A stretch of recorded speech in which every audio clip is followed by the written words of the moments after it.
Hello viewers, మీరు నచ్చిన ఈ వీడియోను నచ్చకపోనా ఇది 100% నిజమైన ముచ్చట్లే నేను చెప్తాను. ఈ వీడియో వల్ల ఎవ్వరు కూడా ఏ ఆడవారు కూడా బాధపడవలసిన అవసరం లేదు. నేను చెప్పే విషయము కొంతమందికి కొందరిని మాత్రమే కొందరిని కాదు, మన సమాజం నుంచి తీసుకున్న ఇప్పుడు కల్చర్ నుంచి నడిచి వస్తున్న విషయంనే నేను చెప్పబోతున్నాను. దయచేసి ఇక్కడ ఎవరికి ఆటంకమైన విషయం కాదు, ఆటంకపరిచే మాటలు నేను మాట్లాడట్లేదు. నేను మాట్లాడేది కొందరిని మాత్రమే, ఉన్న కల్చర్లో కొందరి ఆడవాళ్ళను తీసుకొని నేను మాట్లాడుతున్నాను. ఇక్కడ అందరిని ఉద్దేశించి కాదు, ఎట్టి పరిస్థితుల్లో కూడా కాదు. ఇకపోతే వీడియోలోకి పోతే, మనకున్న ఒక అమ్మాయి ఇంతలా పోవడం ఏంటిది, ఇంత వ్యవస్థ దెబ్బతినడానికి కారణం ఏంటిది? అస్సలు అర్థం కాని విషయం ఏంటంటే, మన సమాజంలో జరుగుతున్న ఇంతటి ఘోరమైన విషయాలు మనం చెప్పుకోవడం అంటూ ఎంత సిగ్గుచేటుగా తయారవుతున్నారు మనుషులు. అంటే ఒకరికి ఒకరు ఎంతో ప్రేమ అని దోమ అని నాశనం అయిపోతున్నారు. చక్కటి విషయాలను, వాళ్ళ వ్యక్తిత్వాన్ని కోల్పోతూ సర్వనాశనం కావడమే కాకుండా ఇతర మగవాళ్ళను కూడా వాళ్ళ జీవితాలకు ఎంటర్ అయ్యి వాళ్ళ లైఫ్ను కూడా వాళ్ళు 100 సంవత్సరాలు బతుకుతారో, 80 సంవత్సరాలు బతుకుతారో, లేకపోతే 50 సంవత్సరాలు బతుకుతారు అనుకుందాం. వాళ్ళ లైఫ్లో కూడా అసలు నేను ఎందుకు పుట్టాను, దీన్ని ఎందుకు చేసుకున్నాను, దీనివల్ల నాకేం ఒరిగింది, నా జీవితం నేను అనుకున్న జీవితాన్ని నేను గడపలేక వ్యవహారాన్ని నేను ఎందుకు కొని తెచ్చుకుంటున్నాను అని ఒక మగవాడు అనుకునే తీరుగా ఒక ఆడది ప్రవర్తిస్తుంటే ఇది చూస్తూ ఊరుకోవడానికి ఎంత మాత్రము. దయచేసి వినండి, మీరు కూడా ఆడవాళ్ళే కొంతమంది చూస్తుంటారు. అందరికీ ఉన్నారు బిడ్డలు, అందరికీ ఉన్నారు కొడుకులు. ఇది ఒక్కరిని కాదు, ఈ జరిగే విషయాల మీదనే మనం డిస్కస్ చేసుకుందాం. ఇది ఒక తల్లిదండ్రులుగా మీరు చేస్తున్నారు అని అనుకోవడానికి లేదు ఇక్కడ. కాకపోతే కొంత ఇండ్ల కలివిడిగా ఉన్నారు.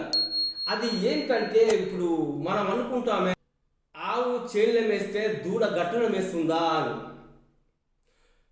వాళ్ళ ఇంట్లో ఒక అమ్మాయి ఉంటే ఆ అమ్మాయికి మీరు కాలేజీకి పంపుతున్నారో ఎటో పంపుతున్నారో, లేకపోతే ఒక 50,000 ఉద్యోగమో లేకపోతే 20,000 ఉద్యోగమో వస్తుంటుంది. ఆ అమ్మాయికి ఇలా జాబ్ చేస్తుంది, లేకపోతే చదువుకుంటుంది, లేకపోతే జాబ్ చేస్తుంది.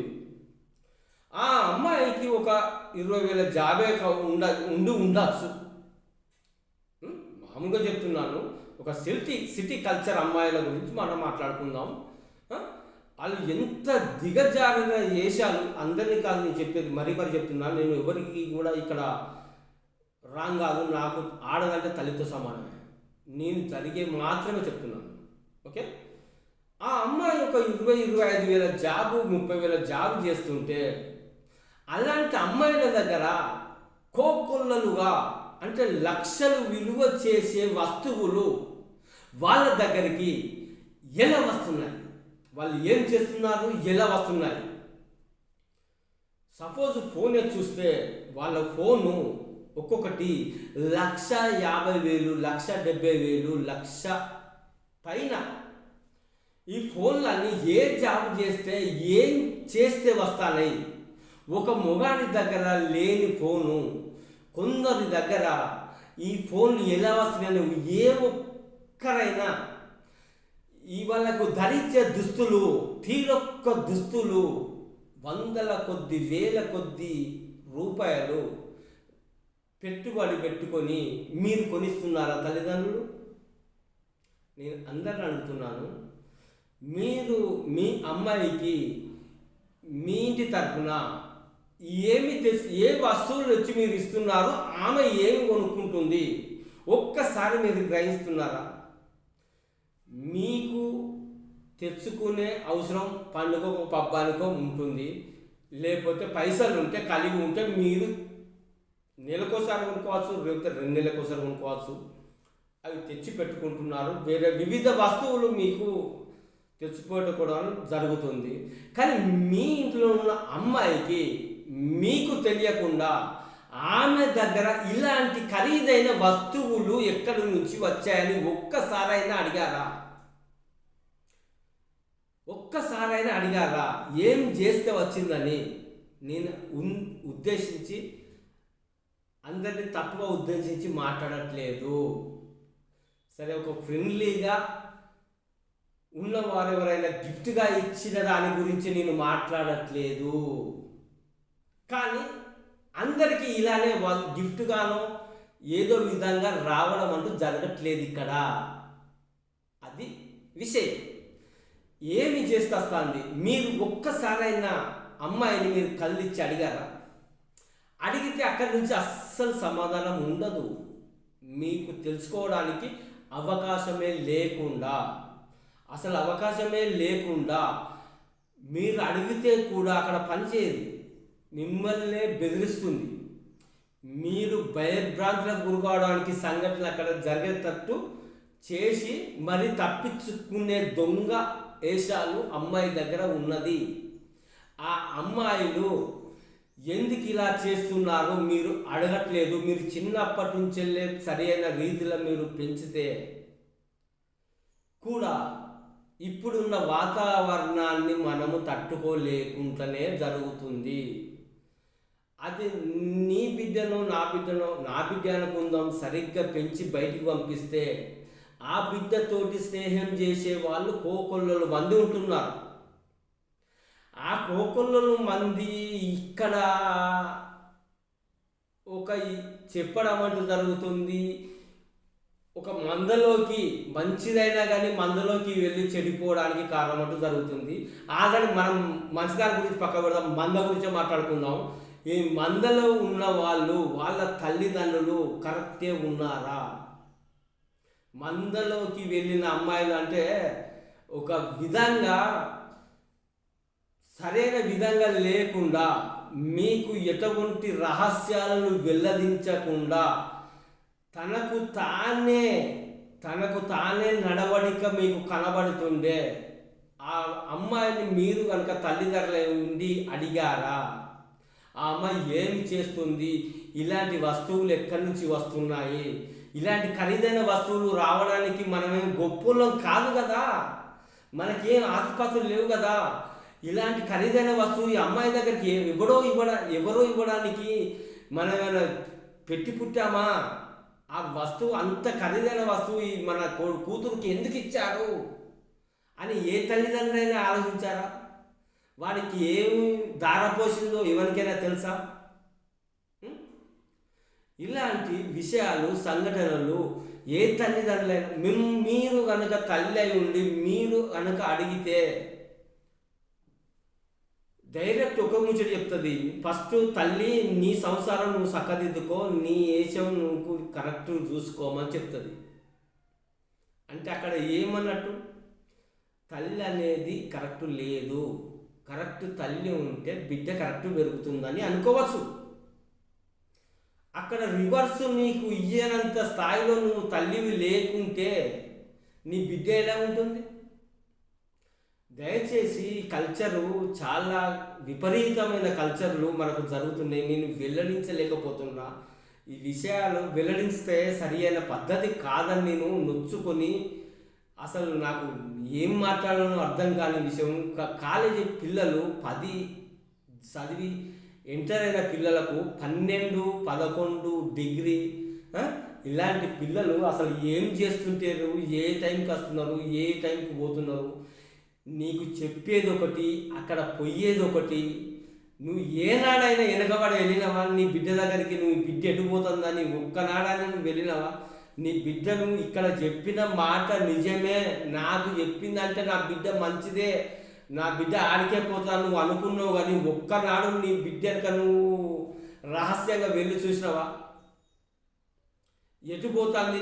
నేను చెప్పింది రైటేనా, నా బిడ్డ నాకు చెప్పిన మాట రైటేనా అని ఒక్కనాడు ఆలోచించుకొని నువ్వు బిడ్డనికి వెళ్ళి చూసినావా? నీ బిడ్డ ఏడికి పోతుంది, ఎక్కడ ఉంటుంది, నాకు చెప్పిన మాట కరెక్టేనా కాదా అని ఒక్కనాడు తల్లిదండ్రులు ఆలోచించి ఒక్కసారి నేను చెప్తానా, వాస్తవంగా చెప్తానా, 100% ఒక్కసారి పోయి చూడండి. మీకు చెప్పింది రాంగ్ అయ్యే ఉంటుంది. రాంగే. మీరు నమ్మినట్టు నమ్మి ఒక్కసారి మీ బిడ్డ ఎక్కడికి పోతుంది, ఎట్లా పోతుంది, ఏ విధంగా ఉంటుంది, ఏ విధంగా అనేది ఒక్కసారి మీరు చూడండి.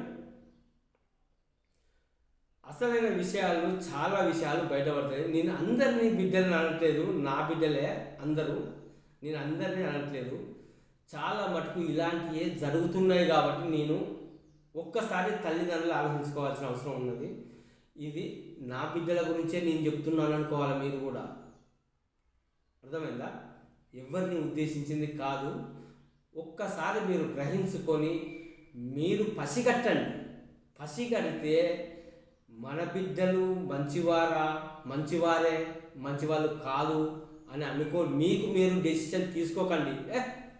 నేను కన్న బిడ్డ అట్లా ఉంటుందా అని అనుకోకు. అది కాదు. జరిగేది వేరే ఉన్నది, జరిగేది వేరే నడుస్తుంది. ఆ నడిచేదానికి మీరు కనుక తెలుసుకోగలిగితే మీరు కన్న బిడ్డలకు నేను దండం నమస్కారం పెడతాను. ఇలాంటివి చాలా ఉంటాయి.